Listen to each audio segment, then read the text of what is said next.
Hello, hello, hello, and welcome to this edition of A Quick Pint. Now, I'd just like to draw attention to an interesting development in my broader theory, as you know, that the universities go through a priestly cycle. They start off being innovated by geniuses that come up with amazing stuff, amazing, brilliant ideas. They therefore gain prestige. This becomes attractive to midwits, that is to say people of normal range, high intelligence, who are attracted by prestige and power and things like that. Those people put signalling their conformity to the current thing above the pursuit of truth. Therefore, the university tips over into essentially a way of upholding the current regime and not questioning the current dogmas. This excludes the geniuses. Because the geniuses inherently question the current dogmas. The result of that is that the universities become basically finishing schools for the upper class, really, and the geniuses are excluded. And then gradually they go into decline as the cleverest people go elsewhere, and prestige kind of goes with them. And I've talked before about the way that we're going through this cycle again. It happened already with Oxford and Cambridge and other universities, and it's clearly happening again today. Now, a good marker of this has just come to light, which is that Cambridge University are now talking about making all their meals at all of the Cambridge University catering facilities vegan. Now, what is that going to do? This is going to be a further nail in the coffin of Cambridge University that is already taking in more and more people for politically correct reasons, because they're minorities or whatever, and not taking in the best, that is already excluding geniuses or people that question the current dogmas, firing people like Noah Carl or whatever. It is another nail in the coffin of the non-priestly idea of the university.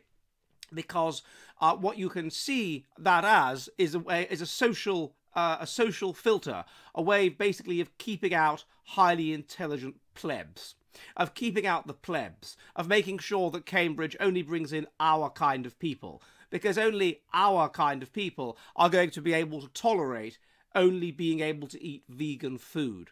People that aren't our kind of people who are of a different social class from us, people that don't have salads with their dinner, people that call their dinner dinner rather than tea, or people that call their dinner dinner or tea rather than supper.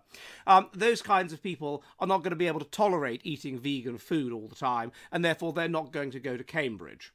And I don't think that's that different from what they used to have until 1960, if you wanted to go to Oxford or Cambridge. Now, at that time, they were far less fair in their entry requirements than they subsequently became. So, first of all, you would it wasn't as much of a test of intelligence as it subsequently became, or ability as it subsequently became. You had to be able, if you went to a public school or whatever, it would be very difficult for you not to get in. But secondly, you had to have, until 1960, O-level Latin. No matter what you wanted to study at Oxford or Cambridge, you had to have O-level Latin, which is the school leaving certificate at 16, to go to Oxford or Cambridge. Even if you wanted to study maths, if you wanted to study physics, if you wanted to study chemistry, as Margaret Thatcher did, you had to study O-level Latin.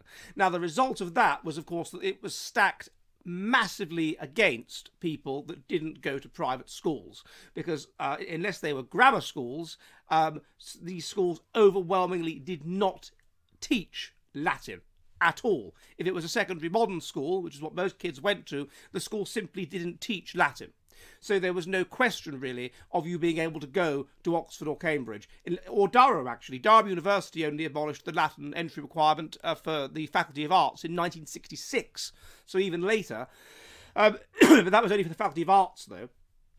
There was no question of you being able to go to such a university. So you'd have to go to London, or you'd have to go to one of the local universities that tended to be in industrial towns. And that was the situation. If you go back further, it was even more exclusive. So if you go back to sort of 1910 or something like that, grammar schools would all do Latin, but they wouldn't do Greek. But at that time, you had to have ancient Greek at the equivalent of O-level in order to go to Oxford or Cambridge. And there was a case of Lord Denning, who was from a middle-class background in Hampshire, and he was going to go to, he wanted to go to Oxford or Oxford. He had to go and do the equivalent of O-level Greek in order to get in, on top of the Latin.